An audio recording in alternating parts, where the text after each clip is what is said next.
Hello students, स्वागत है आप सभी का एक बार फिर से आपके अपने YouTube channel star study centre में। तो आज की इस क्लास में हम लोग देखेंगे राइबोसोम के बारे में। राइबोसोम क्या है, किसे कहते हैं, किससे बने होते हैं तथा इन राइबोसोम्स का कार्य क्या होता है, इन सभी के बारे में देखेंगे। तो चलिए शुरू करते हैं। तो देखिएगा, राइबोसोम राइबो न्यूक्लियोप्रोटीन के बने अत्यंत सूक्ष्म कण होते हैं जिन्हें केवल इलेक्ट्रॉन सूक्ष्मदर्शी से देखा जा सकता है। राइबोन्यूक्लियोप्रोटीन का मतलब हुआ कि आरएनए प्लस प्रोटीन, और आरएनए का पूरा नाम क्या है, राइबोन्यूक्लिक एसिड, और आरएनए का पूरा नाम क्या है, राइबोन्यूक्लिक एसिड। इसीलिए कहा गया राइबोसोम राइबोन्यूक्लियोप्रोटीन के बने अत्यंत सूक्ष्म कण होते हैं जिन्हें केवल इलेक्ट्रॉन सूक्ष्मदर्शी से देखा जा सकता है। Ribonucleoprotein means RNA plus protein, और आरएनए का पूरा नाम होता है राइबोन्यूक्लिक एसिड। अगर यहीं पर आपसे कोई पूछे कि डीएनए का पूरा नाम क्या होता है, तो डीऑक्सी राइबोन्यूक्लिक एसिड होता है। अब आइए देखते हैं, राइबोसोम की खोज पैलेट नाम के वैज्ञानिक ने सन 1955 ईस्वी में की थी। राइबोसोम की खोज पैलेट नाम के वैज्ञानिक ने सन 1955 ईस्वी में की थी। किस वैज्ञानिक ने की थी, तो पैलेट नाम के वैज्ञानिक ने किया था सन 1955 ईस्वी में। यह आपसे पूछा जा सकता है, इंपॉर्टेंट है। अब देखिएगा, राइबोसोम पाए कहां जाते हैं, तो कुछ राइबोसोम कोशिका द्रव्य में तैरते रहते हैं, कुछ राइबोसोम कोशिका द्रव्य में तैरते रहते हैं तथा इनकी काफी बड़ी संख्या इंडोप्लाज्मिक रेटिकुलम या अंतः प्रद्रव्य जालिका पर लगी रहती है। मैंने आपको इंडोप्लाज्मिक रेटिकुलम बताया था, तो वहां हमने आपको बताया था दो इंडोप्लाज्मिक रेटिकुलम, पहला आरईआर तथा दूसरा रफ आरईआर तथा दूसरा एसईआर। तो आरईआर पर राइबोसोम की उपस्थिति के कारण ही वो आरईआर या रफ इंडोप्लाज्मिक रेटिकुलम होता था। तो देखिए, कुछ राइबोसोम जो है वो कोशिका द्रव्य में तैरते रहते हैं तथा इनकी काफी बड़ी संख्या इंडोप्लाज्मिक रेटिकुलम की नलिकाओं पर लगी रहती है। आप स्क्रीन पर देख रहे हैं चित्र में कुछ इस तरीके से। आगे देखिएगा, राइबोसोम का निर्माण आरएनए तथा प्रोटीन से होता है। राइबोसोम का निर्माण किससे होता है, आरएनए तथा प्रोटीन से होता है, और इसीलिए क्या कहते हैं, राइबोन्यूक्लियोप्रोटीन से बने कहा जाता है। तो अगर आपसे पूछा जाए कि राइबोसोम का निर्माण किससे होता है, तो आप बताएंगे कि आरएनए और प्रोटीन से राइबोसोम का निर्माण होता है, या आप कहेंगे कि राइबोसोम राइबोन्यूक्लियोप्रोटीन का बना होता है। किसका बना होता है, राइबोन्यूक्लियोप्रोटीन का बना होता है। अब देखिएगा कि ये जो राइबोसोम है ये माइटोकॉन्ड्रिया के मैट्रिक्स में, मैंने आपको बताया था कि माइटोकॉन्ड्रिया के मैट्रिक्स में राइबोसोम पाए जाते हैं, डीएनए पाए जाते हैं तथा ये क्लोरोप्लास्ट में भी पाए जाते हैं। ये जो राइबोसोम होते हैं ये माइटोकॉन्ड्रिया के मैट्रिक्स में तथा क्लोरोप्लास्ट यानी कि हरित लवक में पाए जाते हैं। तो माइटोकॉन्ड्रिया हमने पढ़ा दिया है चैप्टर, आपने नहीं देखा है तो डिस्क्रिप्शन में लिंक दिया गया है, आप जाइए वहां से देख लीजिए। और क्लोरोप्लास्ट पर जल्द ही वीडियो हमारे चैनल पर अपलोड होगी। अब देखिए, स्ट्रक्चर देखते हैं राइबोसोम का, संरचना देखते हैं कि राइबोसोम की संरचना किस तरीके से होती है। तो आप स्क्रीन पर फिगर साथ साथ देखें चलिए। तो राइबोसोम सूक्ष्म गोलाकार कण होते हैं। कैसे कण होते हैं, ये सूक्ष्म गोलाकार कण होते हैं। इनका व्यास जो होता है वो 150 एंगस्ट्रॉम से लेकर के 250 एंगस्ट्रॉम तक होता है। इनका व्यास कितना होता है, 150 एंगस्ट्रॉम से लेकर के 250 एंगस्ट्रॉम तक होता है। अगर आपसे कोई पूछे कि राइबोसोम्स का व्यास या डायमीटर कितना होता है, तो आप बताएंगे 150 से 250 एंगस्ट्रॉम तक होता है।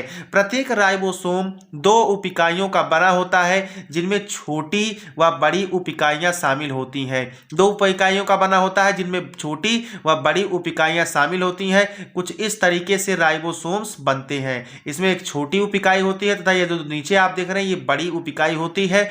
अब देखेंगे राइबोसोम कितने प्रकार के होते हैं। राइबोसोम कितने प्रकार के होते हैं, तो देखिएगा, राइबोसोम आकार एवं अवसादन गुणांक के आधार पर दो प्रकार के होते हैं। पहला जो प्रकार होता है राइबोसोम्स का वो 70S राइबोसोम, तथा जो दूसरा प्रकार होता है वो 80S राइबोसोम होता है। अवसादन गुणांक क्या होता है, अभी आप वीडियो में बने रहिए, अभी हम आपको बताएंगे कि अवसादन गुणांक क्या होता है। अब तो हमने देखा प्रकार। अब जाइए सबसे पहले हम देखते हैं 70S राइबोसोम्स के बारे में। सबसे पहले हम क्या देखेंगे? 70S राइबोसोम्स के बारे में। तो ये सबसे पहले पाई कहाँ जाएंगी? ये प्रोकैरियोटिक जीवधारियों के साथ साथ देखिए, ये सबसे पहले तो पाई जाएंगी प्रोकैरियोटिक जीवधारियों की कोशिकाओं में। 70S राइबोसोम प्रोकैरियोटिक सेल्स में या प्रोकैरियोटिक जीवधारियों के सेल्स में। प्रोकैरियोटिक जीवधारी कौन से होते हैं? बैक्टीरिया हो गया, ब्लू ग्रीन एल्गी हो गया, या जिसे शॉर्ट फॉर्म में BGA कहते हैं। जितने भी जीवधारी होंगे जो कि प्रोकैरियोट होंगे, प्रोकैरियोटिक होंगे, तो उनमें 70S राइबोसोम पाया जाएगा। इसके अलावा प्रोकैरियोटिक जीवधारियों के अलावा यूकैरियोटिक जीवधारियों के किसमें? माइटोकॉन्ड्रिया में, ध्यान से सुन लीजिएगा, माइटोकॉन्ड्रिया में तथा क्लोरोप्लास्ट में भी पाए जाएंगे। ठीक है, किसमें पाए जाएंगे? माइटोकॉन्ड्रिया तथा क्लोरोप्लास्ट, और किसके? यूकैरियोटिक जीवधारियों के। क्योंकि ये माइटोकॉन्ड्रिया और क्लोरोप्लास्ट प्रोकैरियोटिक जीवधारियों में तो पाया नहीं जाएगा, क्योंकि आपने पढ़ा है कि प्रोकैरियोटिक जीव में केंद्रक अस्पष्ट होता है या अविकसित होता है और उसमें कोशिकांग नहीं पाए जाएंगे। तो माइटोकॉन्ड्रिया जो कि एक महत्वपूर्ण कोशिकांग है और क्लोरोप्लास्ट भी एक महत्वपूर्ण कोशिकांग है, तो ये प्रोकैरियोट्स में नहीं पाए जाएंगे, केवल और केवल यूकैरियोट्स में पाए जाएंगे। राइबोसोम आकार में छोटे होते हैं। कौन से राइबोसोम? 70S राइबोसोम आकार में छोटे होते हैं। किसकी तुलना में? 80S राइबोसोम की तुलना में 70S राइबोसोम आकार में छोटे होते हैं। इनका अवसादन गुणांक 70S होता है। अवसादन गुणांक 70S होने के कारण इसका नाम क्या पड़ गया? 70S राइबोसोम पड़ गया। अब अगर आप पढ़ने वाले होंगे तो आप सोच रहे होंगे ये जो एंड में S लगा हुआ है इसका क्या मतलब हुआ? इसका क्या मतलब हुआ ये भी हम आपको बताएंगे। अवसादन गुणांक क्या होता है यह भी हम आपको बताएंगे। लेकिन उससे पहले जानते हैं ये जो 70S राइबोसोम होता है ये दो उप इकाइयों में मिल करके बना होता है, 50S तथा 30S। अब आप सोच रहे होंगे कि 50S तथा 30S तो मिल करके तो 80 हो जाता है, लेकिन यहाँ तो 70S राइबोसोम है, तो इसे गणित की दृष्टि से ना देखिए, ये अलग होता है। तो इसमें दो उप इकाइयाँ होती हैं। कौन कौन सी उप इकाई? एक होती है 50S उप इकाई तथा दूसरी होती है 30S उप इकाई। आप फिगर में देख रहे हैं राइबोसोम 70S वाला। अब आइए बात करते हैं 80S राइबोसोम्स के बारे में। 80S राइबोसोम देखिए ये आकार में बड़े होते हैं। किसकी तुलना में? 70S राइबोसोम की तुलना में। इनका अवसादन गुणांक कितना होता है? इनका अवसादन गुणांक 80S होता है, इसलिए इनको क्या कह दिया गया? 80S राइबोसोम कह दिया गया। ये केवल यूकैरियोटिक जीवों में पाए जाते हैं। कोई आपसे पूछे कि 80S राइबोसोम किस में पाए जाएंगे, तो यूकैरियोटिक जीवों में पाए जाएंगे। इनमें दो इकाइयाँ होती हैं। पहली उप इकाई जो होती है वो 60S होती है तथा जो दूसरी उप इकाई होती है वो 40S होती है। ठीक है, और 70S में आप क्या देख रहे थे? दो इकाई 50S तथा 30S देख रहे थे।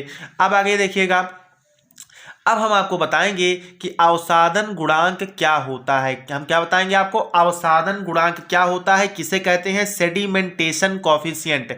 आपने लोअर क्लासेस में पढ़ा होगा कि सेडिमेंटेशन किसे कहते हैं या अवसादन किसे कहते हैं।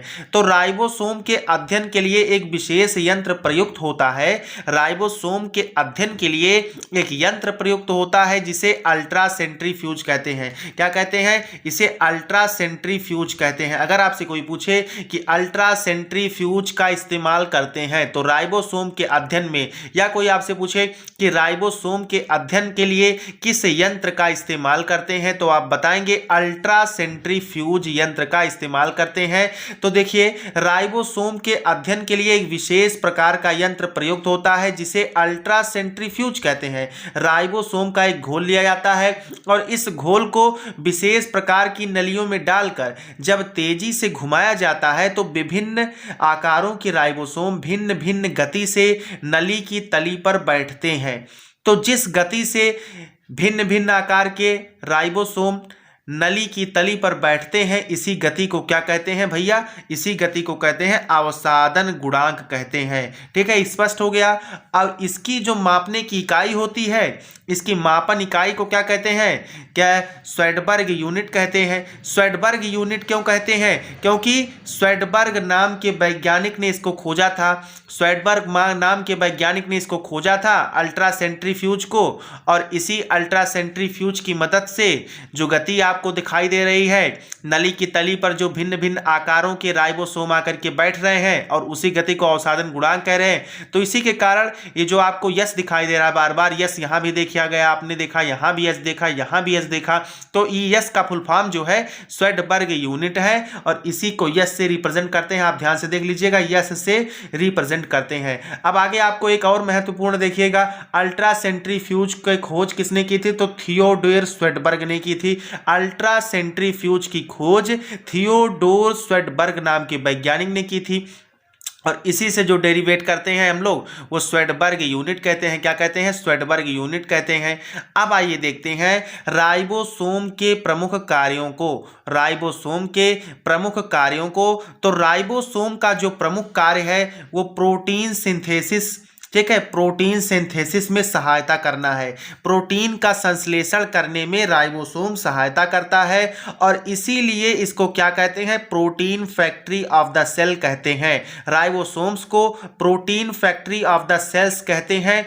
ये प्रोटीन संश्लेषण में मदद करता है। तो आई होप आज की यह क्लास आप सभी को अच्छी लगी होगी। मिलते हैं नेक्स्ट क्लास में। जय हिंद।